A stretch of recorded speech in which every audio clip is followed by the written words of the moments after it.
Hi guys, we're here now at JBR.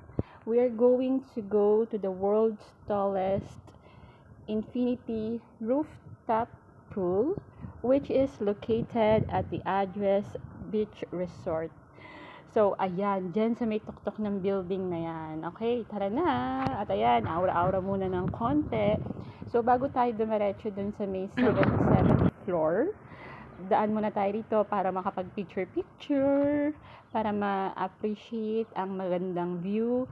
Ayan, from here, tanaw na tanaw yung Ain Dubai, which is the world's largest observation wheel. At ayan, mamaya papanik tayo doon sa may 77th floor. O, di ba guys, isa to sa napakagandang building talaga dito sa Dubai, itong The Address Beach Resort na to. At syempre, ayan, bago kami pumanik, kailangan umaura-aura muna ng konti. Di ba guys, ang ganda rito maupo lang. Yung tipong bago mag-sunset o kaya during sunset, ang sarap lang maupo dito. I appreciate yung view, yung nature. O, di ba? Napakaganda ng view talaga dito. At ayan, syempre, kailangan may picture. At ayan na nga, papanik na nga kami sa 77th floor, kung saan matatagpuan yung infinity pool. At ayun na nga, lumubog na ang araw, gabi na.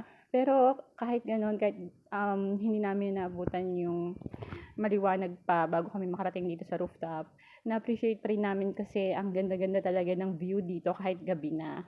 Diba? Talagang ang ganda ng mga ilaw, ang ganda ng surroundings. Kaya, ayun, bawi na lang kami next time ulit. Sana maabutan namin next time kapag, bago mag-sunset. Ayun. Pero yun, bago kami umalis, konting aura-aura, picture-picture. O, diba guys, ang ganda-ganda. So, ito yung world's tallest infinity pool. At ang ganda-ganda talaga dito. Ayan, picture-picture muna. O, diba? Ang ganda ng view. Sige, thank you for watching!